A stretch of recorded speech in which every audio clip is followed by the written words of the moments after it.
Hello viewers, আমার YouTube চ্যানেলে সবাইকে স্বাগত জানাই। আজকের বিষয় হলো রাজ্যে 100টি সিভিক ভলেন্টিয়ার্স নিয়োগ করা হচ্ছে সরাসরি ইন্টারভিউয়ের মাধ্যমে। কোনো পরীক্ষা লাগবে না, সরাসরি ইন্টারভিউয়ের মাধ্যমে রাজ্য সরকার 100টি সিভিক ভলেন্টিয়ার নিয়োগ করছে।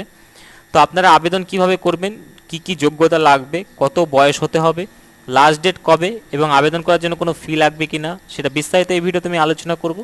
তো ভিডিওটি আপনারা শেষ পর্যন্ত দেখুন, তাহলে সব কিছু বুঝতে পারবেন। তো ভিডিওটি শুরু করার আগে আপনাদের কাছে ছোট্ট একটা রিকোয়েস্ট আছে। আমার চ্যানেলে যারা এই ভিডিওটি নতুন দেখছেন তারা নিচে সাবস্ক্রাইব বাটনটি ক্লিক করে সাবস্ক্রাইব করে নেবেন আমার চ্যানেলটিকে, এবং পাশে একটা বেল আইকন থাকবে, সেটা অবশ্যই অন করে নেবেন। যখনই এরকম ধরনের কোনো ভিডিও পোস্ট করবো আপনার কাছে নোটিফিকেশন চলে যাবে ভিডিওটি দেখার জন্য। চলুন শুরু করা যাক আজকের এই ভিডিও। তাহলে রাজ্যে যে 100টি সিভিক ভলেন্টিয়ার নেওয়া হচ্ছে সেটা হচ্ছে পূর্ব মেদিনীপুর জেলাতে নিয়োগ করা হচ্ছে।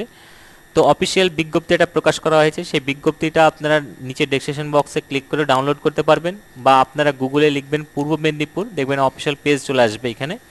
এখানে ক্লিক করলে আপনারা এরকম পেজে চলে আসবেন।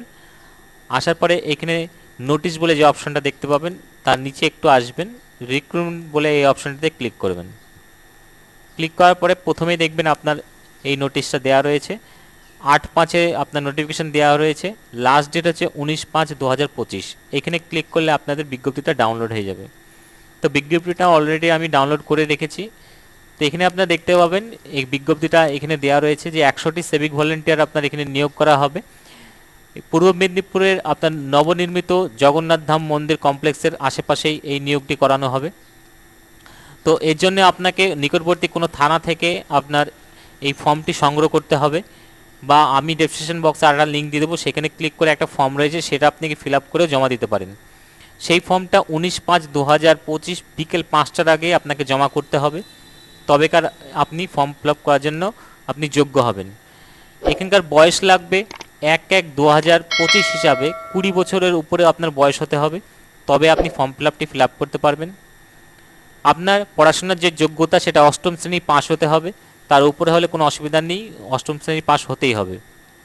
যদি আপনার কাছে এনসিসি সার্টিফিকেট বা এনএসএস সার্টিফিকেট বা সিভিল ডিফেন্স ভলেন্টিয়ার্সের জন্য কোনো সার্টিফিকেট থাকে, বা ড্রাইভিং যদি আপনি জানেন, বা টেকনিশিয়ান হন যদি, বা কম্পিউটার যদি আপনার কোনো সার্টিফিকেট বা দক্ষতা থাকে আপনার, তাহলে আপনারা এই ফর্ম ফিল আপ করলে আপনাদের একটু বেশি সুযোগ দেওয়া হবে।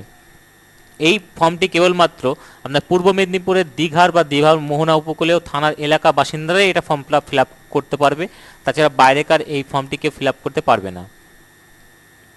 এই জন্য আপনাকে একটা থানাতে গিয়ে একটা ফর্ম নিতে হবে, সেখানে জমা করতে হবে, বা আমি যে ফর্মটা নিচে দিব ডিসক্রিপশন বক্সে লিঙ্ক দেওয়া থাকবে, একটু পরে দেখাবো অবশ্যই আপনাকে। তো সেই ফর্মটি ফিল আপ করে তার সঙ্গে আপনার যা যোগ্যতা রয়েছে সেই যোগ্যতার ডকুমেন্টগুলো আপনাকে এর সঙ্গে করে জেরক্স করে অ্যাটেস্টেড করে আপনাকে জমা দিতে হবে, তবেকার আপনার এই ফর্মটি আপনার গণ্য হবে। এর সঙ্গে আরও বিজ্ঞপ্তি দেওয়া রয়েছে, এটা বাংলায় দেওয়া রয়েছে, এরপরে আপনার ইংলিশ দেওয়া রয়েছে, আপনারা দেখে নেবেন, একই জিনিস লেখা রয়েছে। এই ফর্মটি কেবলমাত্র ইন্টারভিউয়ের মাধ্যমেই আপনার নিয়োগটি হবে ফর্মটি ফিল আপ করার পরে।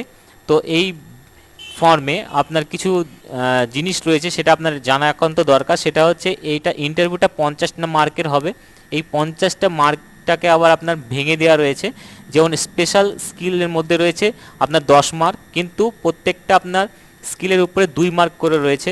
যেমন আপনার কাছে যদি এনসিসি সার্টিফিকেট থাকে তাহলে 2 পাবেন, যদি কম্পিউটার কোনো সার্টিফিকেট তাহলে 2 পাবেন, এরকম করে আপনার এটা অ্যাড হতে থাকবে। কারেন্ট অ্যাফেয়ার্সের মধ্যে আপনার থাকবে 10টা মার্কস, কিছু কোশ্চেন জিজ্ঞেস করবে, সেই কোশ্চেনের অ্যান্সারের যত আপনি দিতে পারবেন তার সেখানে 10 মার্কস থাকবে। অ্যাপটিটিউড বা কমিউনিটি সার্ভিসের মধ্যে রয়েছে আপনার 15 মার্কস, আর মেন্টাল অ্যালার্টনেসের মধ্যে আছে 15 মার্কস, টোটাল আছে আপনার 50 মার্কস। এই টোটাল 50 মার্কসের মধ্যে আপনাদের প্যানেল হবে, সেই অনুসারে যারা চান্স পাবেন তারা চাকরি পাবেন।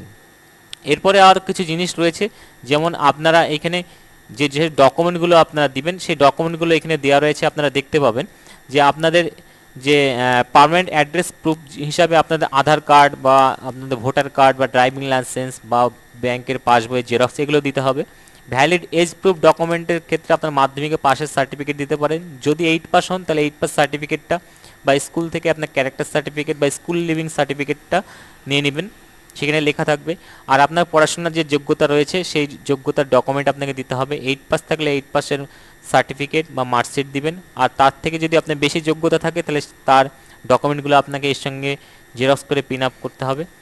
তার সঙ্গে আপনাদের যদি কোনো এক্সপিরিয়েন্স থাকে, এখানে এক্সপিরিয়েন্সগুলো উল্লেখ করা রয়েছে, এইসব এক্সপিরিয়েন্স যদি থাকে তো 2 মার্ক করে আপনি পাবেন। তার সঙ্গে আপনার ডকুমেন্টগুলো এর সঙ্গে দিতে হবে। একজন স্টুডেন্ট একটা ফর্ম ফিল আপ করতে পারবে, দুটো ফর্ম ফিল আপ করলে রিজেক্ট হবে। এখানে রীতিমতো লেখা রয়েছে ইনকমপ্লিট যদি ফর্ম থাকে তাহলে কিন্তু অ্যাপ্লিকেশন রিজেক্ট হবে। একটা ফটো দিতে হবে, ফটোটা পরিষ্কার এখনকার 6 মাসের মধ্যে তোলা থাকতে হবে, তবে আপনার এটা ভালো হবে। এই ফর্মটি আপনাকে ফিল আপ করে জমা দিতে হবে। এখানে ডেট উল্লেখ করে দিচ্ছে 19/5/2025 বিকেল 5টার আগে এর ফর্মটি ফিল আপ করে জমা দিতে হবে। জমা দেওয়ার পরে আপনাকে পরবর্তীকালে ওরা শর্টলিস্ট করে আপনাকে জানিয়ে দেওয়া হবে যে আপনারা কবে ইন্টারভিউটা দিতে যাবেন। এবার আপনাদেরকে ফর্মটা দেখিয়ে দিই। এই পিডিএফের আপনার শেষের দিকে চলে আসবেন, এই শেষের দিকে ফর্মটি রয়েছে, আপনারা প্রিন্ট আউট করে নেবেন। থানাতে গেলেও আপনাকে এই ফর্মটিই দিবে, সেম ফর্ম। এই ফর্মটি আপনাকে ফিল আপ করে আপনাকে জমা দিতে হবে। তো এই জন্য আপনাকে name of the police station, এখানে নামটা লিখতে হবে, কোন পুলিশ স্টেশনে আপনি জমা দিচ্ছেন। ডিস্ট্রিক্ট নেম, আপনি কোন জেলা থেকে সেটা আপনাকে লিখতে হবে। এখানে আপনাকে রিসেন্ট পাসপোর্ট সাইজের একটা ছবি লাগাবেন আপনারা। তারপরে একটু নিচের সাইডে আসবেন, এখানে ফুল নেম ক্যাপিটাল লেটারে লিখতে হবে, নাম আর টাইটেলের মাঝে একটা স্পেস দিবেন। জেন্ডার লিখে দেবেন মেল না ফিমেল। ডেট অফ বার্থ, আপনার জন্ম তারিখটা লিখতে হবে, ডিডি মানে ডে, এমএম মানে মান্থ, আর ওয়াই মানে ইয়ার। এটা লিখে দিবেন আপনাদের যে যেরকম যোগ্য রয়েছে, বয়স রয়েছে। এখানে বাবার নাম লিখতে হবে, মায়ের নাম লিখতে হবে, মোবাইল নাম্বার আর ইমেল আইডি যদি থাকে, বাধ্যতামূলক নয় কিন্তু আপনার থাকলে দিয়ে দিতে পারেন। প্রেজেন্ট অ্যাড্রেস, এখানে 2 লাইন দিয়েছে, এখানে 2 অ্যাড্রেস লিখে দিতে হবে। আর পার্মানেন্ট অ্যাড্রেস 2 লাইন দিয়েছে, যদি সেম হয় তাহলে আপনার পার্মানেন্ট অ্যাড্রেস লেখার পর এখানে ডু লিখে দেবেন, যদি একই হয়। যদি আলাদা হয় তাহলে আলাদা আপনাকে লিখতে হবে। এডুকেশন কোয়ালিফিকেশান, আপনার যা জেরক্স যোগ্যতা রয়েছে সেগুলো জেরক্স করতে হবে, জেরক্স করে আপনাকে লাগাতে হবে। আর 10 নম্বরটা হচ্ছে আপনার যা স্কিলগুলো রয়েছে সেই স্কিলগুলো 1 2 3 করে এখানে লিখতে হবে। আপনার ধরুন এনসিসি রয়েছে এনসিসি লিখবেন, বা সিভিল ডিফেন্স রয়েছে সিভিল ডিফেন্সটা লিখবেন। স্পোর্টসের যদি কোনো আপনার সার্টিফিকেট থাকে তাহলে স্পোর্টস, এরকম 1 2 3 করবেন। যতগুলো লিখবেন তার সঙ্গে কিন্তু আপনাকে অবশ্যই সার্টিফিকেটগুলো আর মার্কশিটগুলো জমা দিতে হবে।